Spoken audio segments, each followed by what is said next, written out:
Well, after doing a little bit of reading, I found out, well, what a lot of people have started to learn about the electric vehicle industry. Batteries are heavy, and you need a lot of them to go the same distance as an internal combustion engine. Where our 65-liter tanks in our car can fit underneath the storage compartment of our vehicle, and hell, don't even take up the same amount of space as our vehicle, the EV battery pack sits underneath the entire floor of our vehicle, which means it is more than triple the size of our gas tank. And when you put the fact that batteries on their own are made of steel and have many, many different types of minerals in them, makes them heavy. They're not a bunch of feathers underneath your vehicle. They're literally a steel block. So what does that have to do with vehicles in the world of today? Well, as we've already covered about our infrastructure deficit, this time we're taking a look at how heavy our battery packs really are.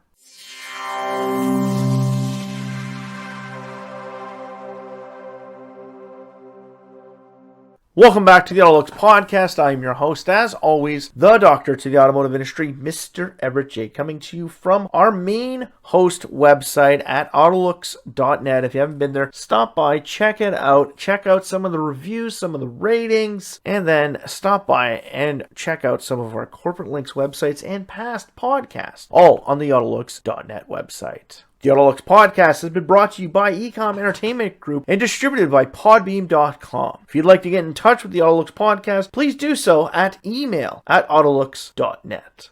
So like I said in the beginning, batteries are not light. And if you've ever picked up one of the nickel cadmium batteries and changed it underneath the hood of your automobile, the only thing underneath the hood of your car that's heavier than your battery is your block. Every other part can be taken off and is a light component. The exhaust manifold is huge and yet weighs a lot less than that battery. An alternator, well, has almost the same amount of stuff in it as his battery and weighs less. But your engine block, well, that's just one big hunk in the center of your vehicle. Your transmission's heavy, but when you break down the parts of it, each one on their own is light. But the battery is heavy. And it's one of those things that at least most of us have had to change underneath the hood of their vehicle at least once in their life, and we have found those fucking things are heavy. Now, do you ever wonder when the hybrids first started coming around, the original Toyota Prius started coming out, and they didn't go that far on battery power alone? You're sitting there thinking like, well, yeah, you get a lot of power out of it, but the amount of power it takes to move an object, the more weight in that object, the harder it is to move. Well, sure, these things roll around on wheels, making them a little bit easier to get around. But in all reality, they only do part of the job. And when you're adding all that weight to it, even those tires take added stress over the initial vehicle. You want 100% proof that having a lighter vehicle can make you go faster and becomes more efficient? Look at race cars. As the vehicles lose the weight of all of the fuel in their vehicle, they start getting faster and faster. There's less wear and tear in their tires. There's less wear and tear in their transmission with a less fuel load. That's the reason why race cars make pit stops, because if they had all the fuel at the beginning of the race to go the entire race, they would be heavy. They attempted to do this decades ago, and they found that it was heavier and more stressful on all the components of the vehicle. You're trying to make everything as light as possible to get the more fuel efficient and more aerodynamic, but when you start adding more and more weight into it, that's more stress. That's more stress on the vehicle. That's more stress on the roadway underneath of it. And when you start turning, that's even more stress on all of those components. So race cars try and find a way to reduce the weight. Only carrying a certain amount of fuel is also a safety factor too, because when they used to blow up, you had a ton of fuel in the vehicle and they could literally blow up and kill the person instantly. That was the other reason why they got away from it. But when we think about our electric vehicles, we think, oh, they're good, right? They're more efficient. There's a lot less moving parts in it. I don't have to change the transmission. I don't have to change my oil. I don't have to worry about any of my fluids. I don't have this big battery that I have to pull out of my vehicle. You know, there's a lot less to it. It's basically just a bunch of motors at your wheel and a power source in the central area. But your weight is in one central location. You could spread it out so it's across the entire vehicle, or you could put it more towards the front or the rear. But essentially, it's all one massive weight. And that extra weight can be more harmful to the products that you still have in the vehicle. You start to think about it, like I said, you now don't have to change the oil, but your tires wear out quicker. Your vehicle's heavier, which means your brakes are a lot more expensive because their stopping power has to be consistent of stopping a vehicle that's almost twice as heavy as the ICE counterpart. So upgraded ceramic brakes. Where if you go with the cheap ones, you'll be replacing them more often, just like your tires. You go with the cheap tires, you'll be replacing it more often. Tires, you're supposed to get 120,000 kilometers out of them. While it's something this heavy, you're only getting about 60, 70,000 kilometers out of them. Hell, my all-wheel drive vehicle in my driveway gets, on average, between 80 and 100,000 kilometers out of the tires. I had a front-wheel drive Chrysler Concorde back in the day, and it may have been a heavy car, but the tires lasted a lot longer because the weight was spread so thin amongst the vehicle that I got nearly 160,000 kilometers out of my tires. All that added weight is hard on the suspension. You ever overload a vehicle with weight? I did that once with my Suzuki, and my power steering pump, I nearly exploded because it's a lot more to get that vehicle to turn, which means it's a lot more on your suspension system, which means it's a lot more on your steering system. You may be saving money because now you don't have to get your fluids checked, but you now have to replace more parts a lot sooner. Where the average vehicle, most wear parts start breaking down between 100 and 150,000 kilometers. That's usually the first window that you have to start replacing a lot of parts on vehicles. And I have proof to this because I've owned a bunch of vehicles that have gone over those marks. My Suzuki, the first time I ever had to do major expenses on that vehicle was about 115,000 kilometers. Now at nearly 250,000 kilometers, I'm starting to get into the second tier of parts that break down, plus fixing the ones that are now surpassing their 250,000 kilometer mandated requirement.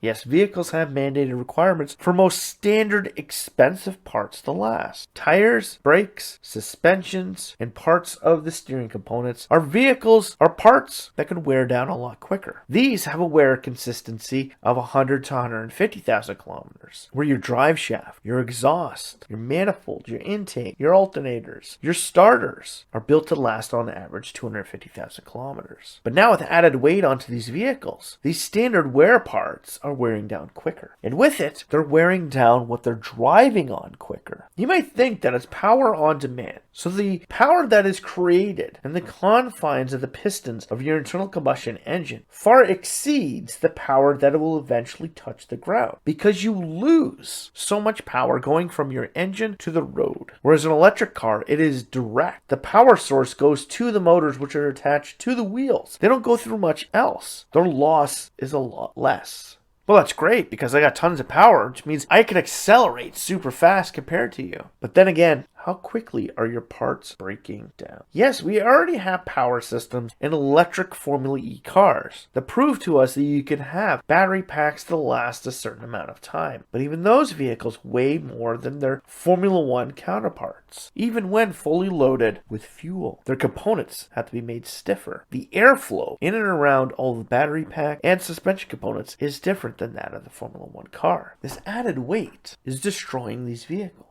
And it makes it so the aftermarket industry is going to become more concerned with weight loss than power. Because weight loss in an EV will mean more power. It'll also mean your parts can last longer. Upgrading them to even a higher standard will ensure that they last longer and stop better. Carbon ceramic brakes on your Tesla will be even better because they'll last longer and have better stopping power. Lightweight tires and rims are something that are going to have to be re-engineered for the electric vehicle industry. Whereas we just got used to getting carbon fiber wheels put onto our Ford Mustangs, those carbon fiber wheels have to be completely re-engineered to the EV specs. They have to be able to handle the weight from those vehicles and the weight dispersed upon them when they hit things. The weight of an EV vehicle when it hits a pothole will do more damage to a pothole than a standard internal combustion engine, because the weight suppressing down into the pothole will far exceed its counterpart in the internal combustion engine world, which means when it goes down and hits the edge of the pavement that is slightly broken, it is more likely to tear it out than an ICE counterpart. This is something that was explained in a previous podcast, and something you can see even today if you live in a city that has more SUVs and trucks than sedans. Trucks will tear up a road a lot quicker than a car. Today, battery manufacturers are looking for ways to get more juice out of them and to make them last longer. We want to make it so that we can charge them as quick as possible and keep that battery pack as long as possible because it's expensive to replace. But on top of that, battery manufacturers are now looking for new ways to reduce the weight, working with new forms of minerals that are lighter than the previous components to build batteries of the future. Hell, even the exterior. But then again, we also need protection for the battery. By not having a protective shield underneath your battery pack, rocks, sand, and even water underneath of it can be more destructive to the vehicle than they would be on the bottom of an internal combustion engine vehicle. So by learning how we can reduce the weight of these batteries will greatly help the battery vehicle industry overall. It'll increase the efficiency of the battery pack and make your vehicles less detrimental to the surrounding area. One of the big things you find with having so much weight in these vehicles is the fact that electric vehicles may be able to go super fast in a straight line, but when they have to turn a corner, they're not as good, with a lot of electric vehicles failing the Moose test. Hell, the Hyundai Ioniq 6 is apparently one of those most aerodynamic sedans out there. It is the standard cookie cutter shape you could think of for a vehicle not seen since the Ford 500 of the early 2000s. This vehicle is the epitome of basic design, but the weight of its battery pack makes it so it has trouble handling when trying to maneuver around the Moose test. Now, something like the Porsche Taycan has no problem doing that due to the fact that they know they can put those upgraded suspension, brake, and tire components onto that vehicle, and people are willing to pay the access for them. But in your Hyundai, you're not willing to spend $300,000 on a Hyundai.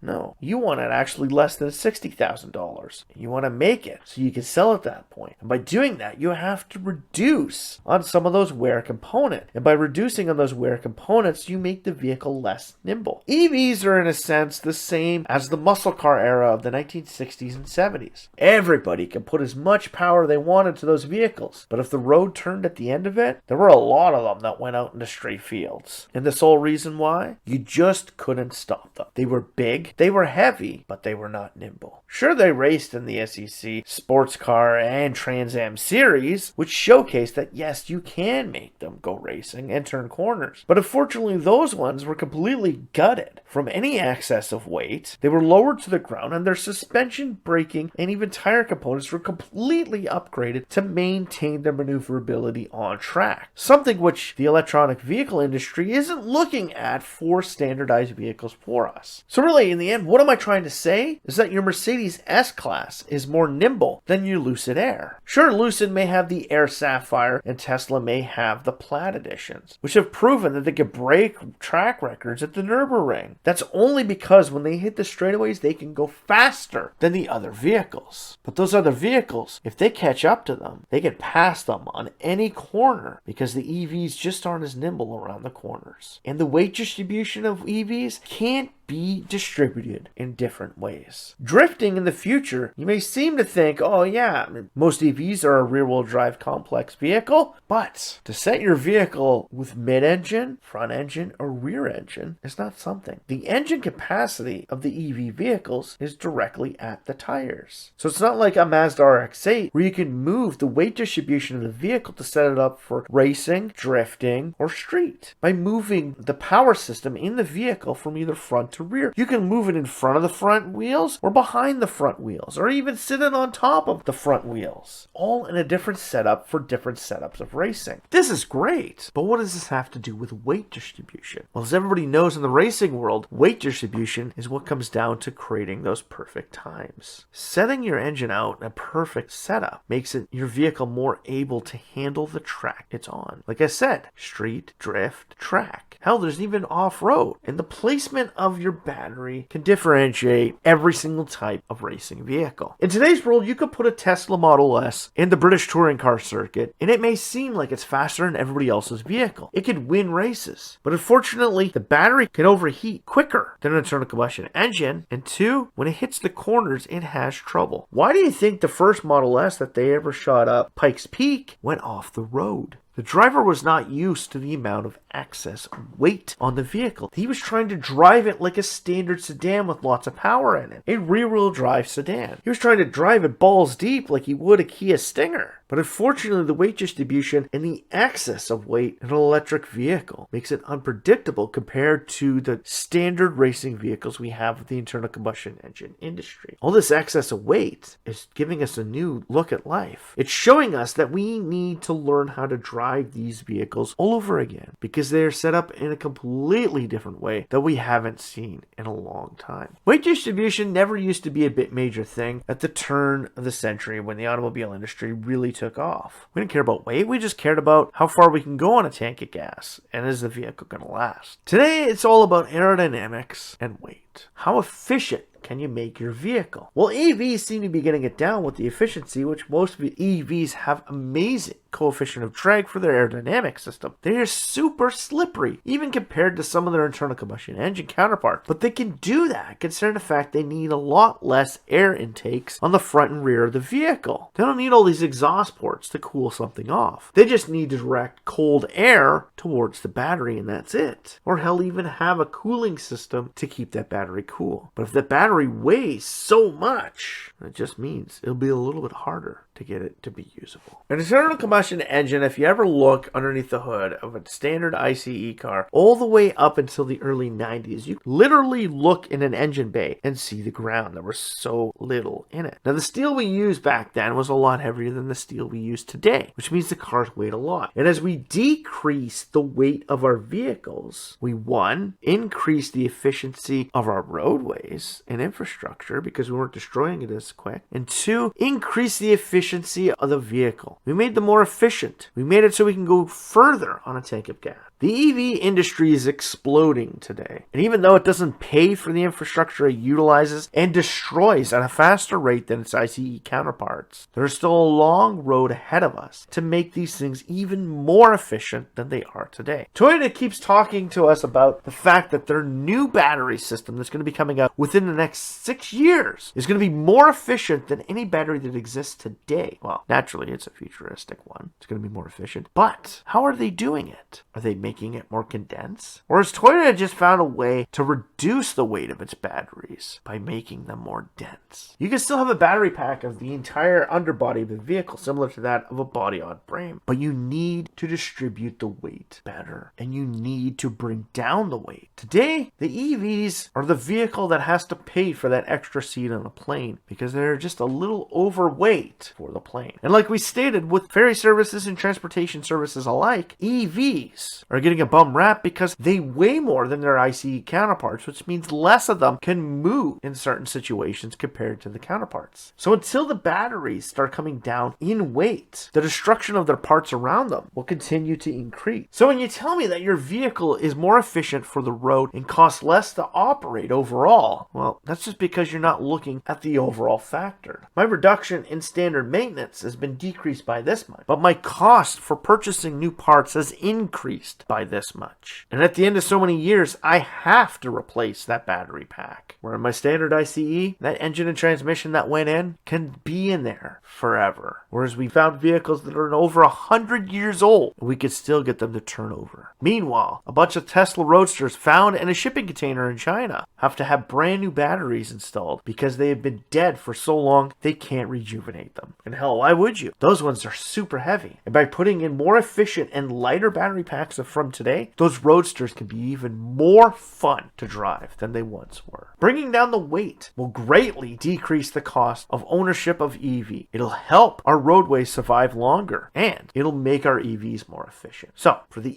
EV industry, it's time that we start going on a diet. Jenny Craig may not be there to help you. You may just have to figure out your own, because this is a new form of weight loss. Reducing weight within its mineral components and the complexity of of a standard battery pack is detrimental to the survival of the EV universe. But if you don't want that, then don't help out with it. So overall, are the added benefits of less moving parts and less moving fluids in our EVs better? Or is the added weight and the increase in costs of replacement parts kind of play a balancing act between the EV and the ICE world? Where ICEs are starting to come down in price, they may become a little bit better to own than the EV counterparts until EVs finally get themselves out of the gym. So if you like this podcast, please like, share, or comment about it on any of the major social feeds, or hell, even send us an email at email@autolooks.net. And after you've done that, stop by the website, read some of the reviews, follow some of our past podcasts, and check out our Corporate Links website on the AutoLooks.net website. The AutoLooks podcast has been brought to you by Ecom Entertainment Group and distributed by Podbeam.com. The AutoLooks podcast is hosted by the one and only Doctor to the Automotive Industry, Mr. Everett J., and brought to you by the AutoLooks.net website. So for myself, Everett J., the AutoLooks website and podcast, strap yourself in for this one